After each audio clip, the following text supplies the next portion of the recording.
We're very lucky to have with us live in the studios this morning, Stephen Leeper. Stephen Leeper is chairperson of the Hiroshima Peace Culture Foundation and former North American coordinator of Mayors for Peace. He has interpreted A-bomb survivor testimonies and translated many documents for the Hiroshima Peace Memorial Museum, in addition to translating Masamoto Nasu's book, Children of Paper Cranes, and book Discounted Casualties, The Human Cost of Depleted Uranium. Start out, if you would, tell us a bit about Mayors for Peace and how you got involved. Okay. Mayors for Peace is the campaigning arm of Hiroshima and Nagasaki. It was formed in 1982, and for the first 20 years, it basically met every 4 years, had a big conference, and everybody talked about how cities can contribute to peace. And then they went home and forgot about it for 4 years. But when Mayor Akiba, the current mayor of Hiroshima, became mayor in 1999, he said, okay, we have this network of mayors. At that time, it was something less than 500 mayors. He said, okay, we've got this network of cities. We should turn it into some kind of a campaigning organization. So he started developing yearly action plans and trying to get things to happen. I had suddenly become a peace activist in 1998. Before, I'd been a management consultant in the automotive industry. But in 98, India and Pakistan became nuclear-armed nations, and this got Hiroshima excited. A lot of things happened, and I got sucked up into that and got involved in one of the organizations that formed at that time. So from 1998 to 2001, I was being a peace activist in Hiroshima. But in 2001, I had to go back to the States. And that's because I had promised many years earlier that when my wife's parents turned 80, I'd go home. And I really didn't want to do that. But just as I was leaving, the mayor came to me and said, well, as long as you're going back to the States, why don't you figure out how Mayors for Peace can get more involved at the United Nations? So I was living in Atlanta, but he gave me a little money with which I went up to New York once or twice, sometimes 3 or 4 times in a month to go to certain meetings and meet people. And when I went up there to New York and I said, well, Hiroshima, Mayor Akiba, Mayors for Peace, they want to get more involved here, everyone acted as if they'd been waiting hundreds of years for this. And they began training me and saying, okay, you should go to this meeting, you should have Mayor Akiba speak at this meeting, you should say this, you should not say that. And so we got help. And that led in 2003 to launching the emergency campaign to ban nuclear weapons. That's when I started working full-time for Mayors for Peace. And this emergency campaign was officially launched and run by Mayors for Peace, but it happened with all of the local, well, all of the NGOs that are in and around the UN were involved in this. And so Mayors for Peace began to grow quickly. In 20 years, Mayors for Peace had managed to gather about 500 mayors. So when we launched this, it was about 550 mayors. Now we're at 4,400 mayors, and we are getting probably 500 to 600 mayors a year since 2003.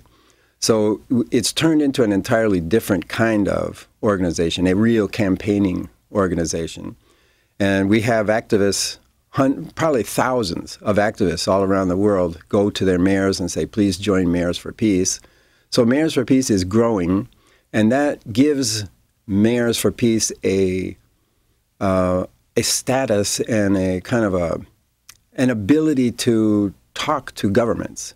And we do that either in national capitals or at the UN in New York or Geneva. We can go there and meet with diplomats, and people listen to Mayor Akiba or to me or other representatives of Mayors for Peace because we are now representing almost 1 billion people, if you think of the number of people who are in our cities. And we have 2 or 3 cities a day still joining this organization. So this is Hiroshima's and Nagasaki's main way of campaigning for getting rid of nuclear weapons. And it would seem to take a slightly different route than the traditional top-down method where mayors can enact changes that leaders above them seem to ignore. For instance, like on climate change, I know our Seattle mayor, former mayor, Greg Nichols, was instrumental in bringing about certain climate change legislation here locally. That is a great example. That is exactly what we are up to. That, in fact, one of the reasons that Mayors for Peace is growing so fast is that there's a general worldwide dissatisfaction among mayors and people involved in cities about the balance of power between the cities and the governments, national governments. Because, the cities are the economic and political, social drivers of the nations that they're in, but the nations are sucking the money out of them and giving them to the weapons industries in almost every country around the world. And then but the governments say to the cities, okay, we'll take your money, but you still have to feed the people, you have to educate the kids, you have to fill the potholes and collect the garbage, and all with less money. And so this is a real serious driver for this thing called city diplomacy, which is a rise. In fact, there's a group called United Cities and Local Governments that has just been in existence for, I don't know, maybe 5 or 8 years, something like that. They've only had 3 world congresses, so it's 9 years. They're 9 years they've been in existence. But this is a very serious organization to get the voice of cities heard at the UN. They are the voice of cities at the UN. And there's even some talk, of course, this is very, this is radical talk, and it is, Mayor Akiba talks about this all the time, but the talk is that cities should be one house in the UN. In other words, like we have a Senate and a house here in the United States. At the UN, we should have the Senate be countries and the House should be cities. So because cities need a voice, and also we think that cities are more civilized than countries. When cities get together, we become sister cities, right? We are a partnership, and we have exchanges. When countries get together, they form military alliances. It's an entirely different approach to interpersonal or we even resist calling them international relations, global relations, transnational relations. And we think it's much more civilized than countries. All right, so at some point you departed from Mayors for Peace and you became chairperson of the Hiroshima Peace Culture Foundation. Tell us about that. Well, I didn't depart from them, actually, because the Secretariat of Mayors for Peace is housed within the Peace Culture Foundation. The Peace Culture Foundation is the international relations and peace arm of the city of Hiroshima. It manages the museum. It manages a national museum. It manages an international house for foreign students and an international conference center. It's a very large organization. We have 105 employees and an annual budget of $18 million. I could not possibly manage that partly because I'm an American and, do not have perfect Japanese, but also I am not steeped in the bureaucracy. I didn't come up through it, and I don't even understand many of the rules and how to do things. So I'm not there to manage that organization. I am there to represent or to help Mayors for Peace. And the mayor put me there to get as many resources and time and energy and as enthusiasm as possible out of that organization for the campaign. This is hard because there's a kind of inherent conflict between a city bureaucracy and a campaign. A campaign is advocating for something, is pushing for something, whereas a bureaucracy tends to want to just sort of keep the status quo going and to avoid risk. And so it doesn't jump out there and try to campaign. So I am trying to mediate this problem. My other job is to relate to the outside world. I am someone who speaks English, and I also know, because I've been involved since 2001, I know a lot of the NGO people and the other mayors of other cities and people in the Disarmament Affairs Office at the UN. And so by using those contacts, I can make sure that Hiroshima and the rest of the anti-nuclear world are all kind of on the same page. So I'm there for Mayors for Peace. And obviously one of your primary goals has to keep Hiroshima and what happened there and at Nagasaki on people's minds, because here in the U.S., I think we've pretty much completely forgotten about that. Yeah, we have two main missions in the Hiroshima Peace Culture Foundation. One is to make sure that the world doesn't forget about August 6th, exactly what you said. And that's what the museum is about.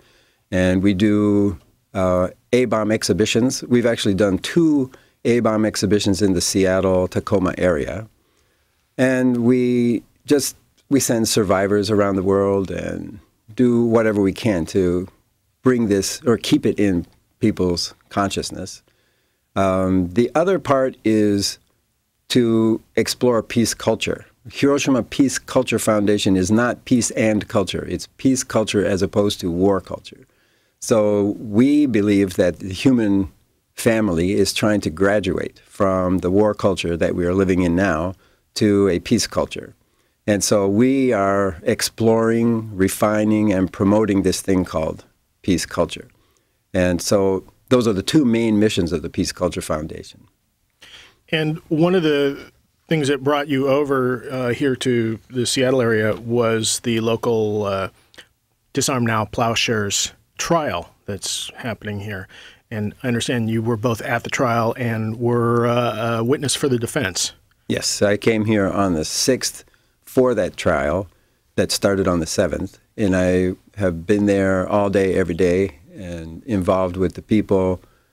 I was a witness and have been involved with the defense team and have also been involved with the many, many people who are around that trial, paying attention to it and supporting the defendants.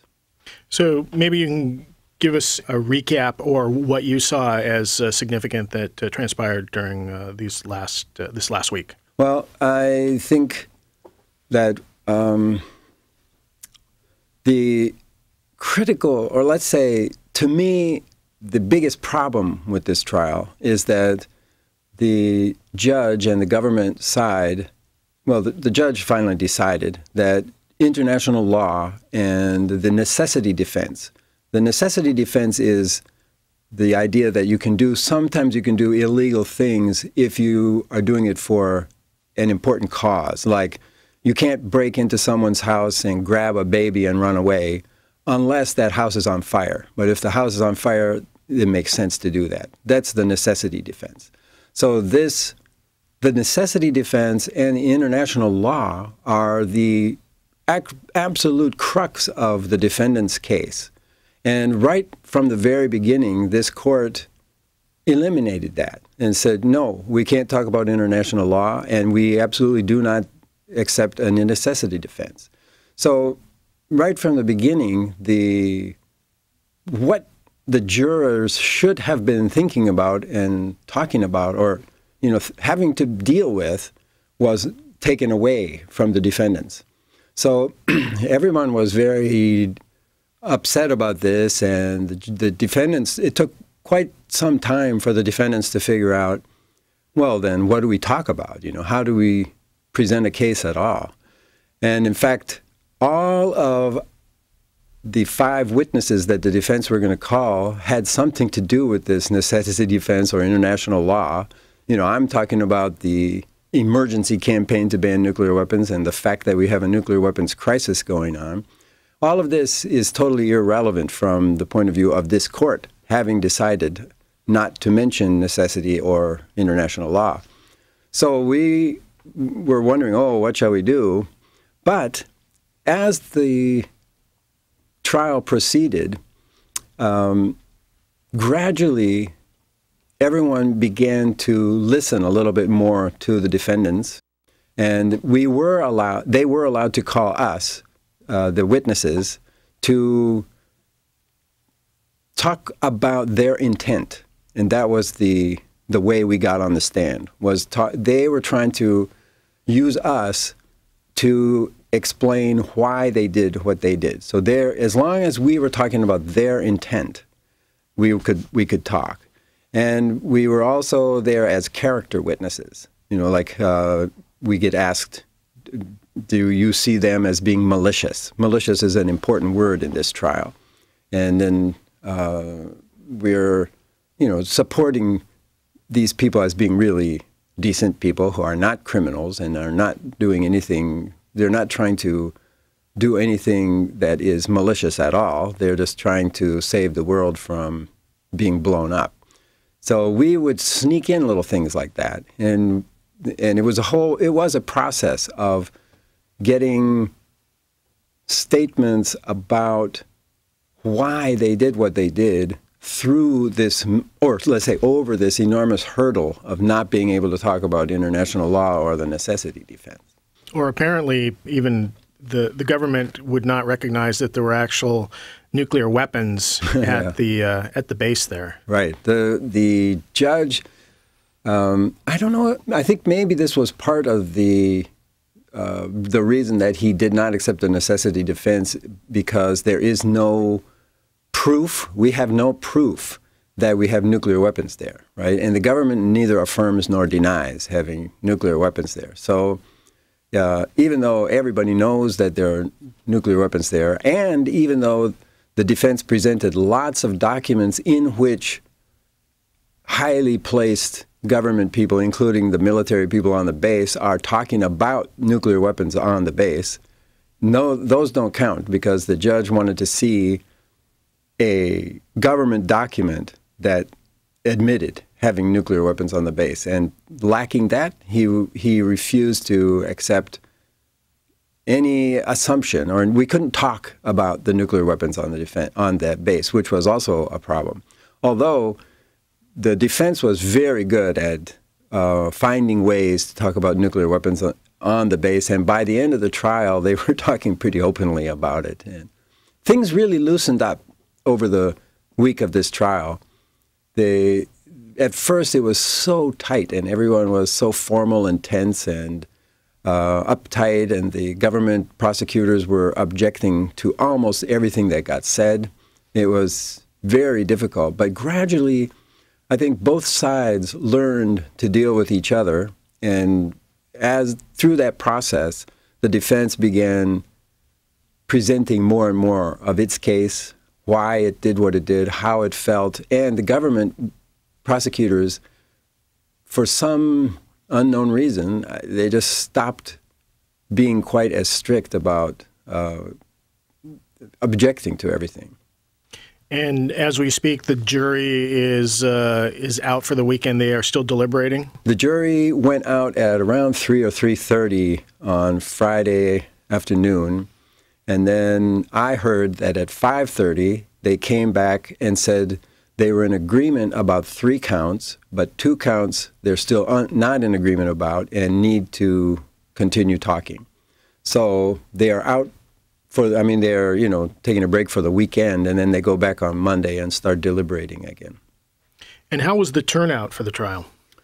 Well, the first day we had, in fact, maybe the first 2 days, we had the overflow room was given to us. So we had the whole courtroom full, plus, actually, the problem is that they had the jurors sitting in the courtroom during the jury selection.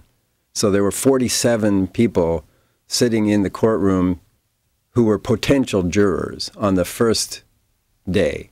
So that's why everyone was sitting in the overflow room. But even after that, even after the jurors were selected, the court was full to overflowing, and we had people in the overflow room. Even yesterday, there were people in the overflow room. As well as you were telling me at the potlucks that happened every night this week, that there was a lot of people showing up. Oh, yeah, every night. Well, we would start out at 8 o'clock with a vigil, and there would be 30, 50. There were a lot of people there, especially the first day. had a whole bunch of high school students there. It was a big event.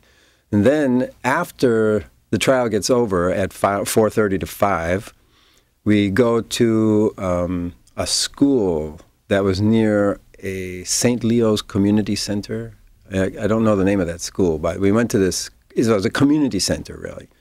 And there we would have this potluck dinner where one of the defense standby lawyers would give a description of what had happened that day, or, kind of give their opinion of that. And then we would have some speakers and some music and a potluck dinner. And at those, there were 150, 200, maybe the first day or two, maybe more than 200 people were at those events. It was huge support for these defendants. All right, I want to get back to something you said when you were talking about the trial. You're talking about the nuclear weapons crisis. So you see this as a heightened situation. Well, this is why we have been doing this emergency campaign to ban nuclear weapons since 2003, because there is this thing called the Nuclear Non-Proliferation Treaty, which was went into effect in 1970. This treaty is teetering on the brink of collapse. And one of the main reasons for this is that the whole post-war structure, the Cold War structure, has collapsed. Right?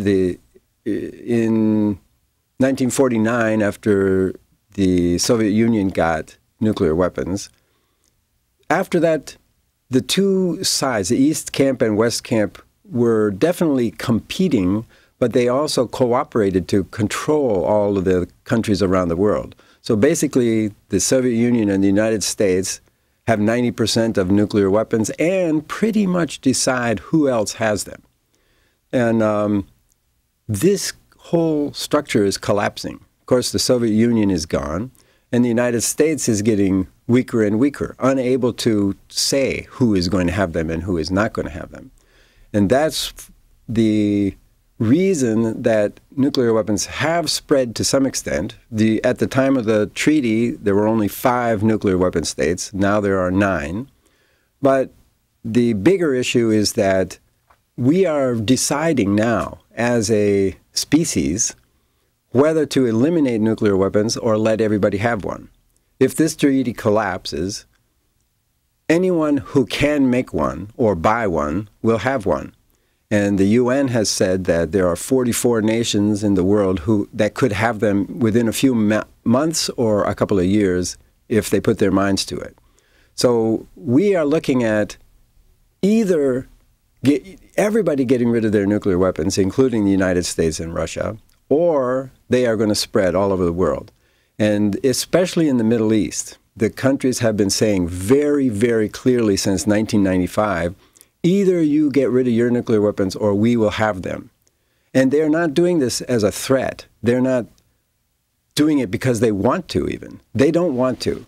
But they will be forced to do that by their populations. We've seen that in India, where the Congress Party was in charge of India for 50, 60 years after partition. All of a sudden, in 1996, the BJP, a Hindu fundamentalist party, comes along and says, we will make India a first-rate nation. And how we will do this is by making nuclear weapons and then getting India onto the Security Council. So by this promise, they won. They beat the Congress Party for the first time ever. And then 2 years later, they did in fact make nuclear weapons. They had a nuclear test in May of 1998. And 2 weeks later, Pakistan did. What this means is that Pakistan wasn't just, suddenly stimulated by India and saying, oh, we better make some. They have been preparing all along for this. And anytime India went nuclear, they would go nuclear. Nobody really knew that this was happening. They were just doing it. And so India goes nuclear. 2 weeks later, Pakistan goes nuclear. This is the kind of thing that can happen. And right now, the Middle East is all upset because Israel has nuclear weapons and has had for a long time. And the people are in the Middle East are gradually becoming aware of this, more and more aware of this, and saying, why only Jews have nuclear weapons? Why not Arabs? And this is an issue at the grassroots level, and it is something that will drive, it's very possible that this could cause regime change in some of these countries, and that they have to create a nuclear weapon in order to stay in power because the people are so unhappy about Arabs not having nuclear weapons. And they have been saying very clearly, more and more intensely ever since '95, that we can't handle this anymore. I had an Egyptian ambassador tell me just a couple years ago, saying that we cannot take this. The NPT is dead. And the reason the NPT is dead is that it has an arrow in its heart. The arrow in its heart is the deal between America and India. And this kind of thing they're saying. And this is serious. We really, really could have nuclear weapons spreading around the world. If they spread, they are very likely to get into the hands of someone who will use one. And if someone uses one, it will be very hard to prevent escalation. Not like 1945 when only one country had a nuclear weapon. If nuclear weapons are used now, someone will be enraged by that. And when that rage happens, it will be extremely hard to control it and keep it from escalating and turning into some sort of retribution. So we consider this a crisis. By we, I'm talking Hiroshima, Nagasaki, Mayors for Peace, which is now 4,400 cities. And I'm also talking a lot of NGOs and countries. And we are starting this big campaign recently called for a nuclear weapons convention. And we've already got 140 countries supporting this. So the vast majority of the world wants to get rid of nuclear weapons. And Americans are totally asleep on this subject. And that's what was great about what Bix and the other 5 people in Tacoma did. They are waking people up and saying, hey, this is a real problem. With the START treaty being debated now in Congress, do you see that as an opening to potentially getting this back on the front burner? Well, the START treaty is, it's good to have an agreement between the U.S. and Russia about nuclear weapons. That's okay. It does very little in terms of actually reducing numbers of warheads. And the bad thing about it is that President Obama has had to make such a Faustian deal to try and get this through the Senate. So many senators have some kind of, economic interest in the nuclear industry that it's hard to really get the idea of getting rid of nuclear weapons through the Senate right now. So he is paying a huge price, and he is offering to modernize the pit facility, the A-bomb producing facilities. He's offering to modernize this. He's refurbishing the warheads. Oh, this is something you should know, and that is that maybe already, but certainly soon, all of these warheads that are at the Bangor submarine base are going to be traveling by truck down to Texas to get refurbished. And why are they being refurbished? So that they can be useful for another 50 to 100 years. So, on the one hand, Obama is saying we're going to get rid of nuclear weapons, and START is a move in that direction. On the other hand, he is giving this huge amount of money to the nuclear industry, which is acting for all the world like they absolutely do not intend to get rid of their nuclear weapons ever. And that's why the rest of the world is up in arms about this, because this is not acceptable. It is not acceptable that 5 countries in the world are allowed to have nuclear weapons. They are the only 5 permanent members of the Security Council, and they have a veto power over everything that happens in the UN. This is obvious discrimination, first class, second class citizenship, and it's not acceptable in this multipolar world we're moving into. So this is not going to last. What we've got going now is not going to last. And either it really is true that either we give up our nuclear weapons or lots of countries are going to have them. And if lots of countries have them, we will see them fall into the hands of terrorists and others eventually. So we consider this a crisis.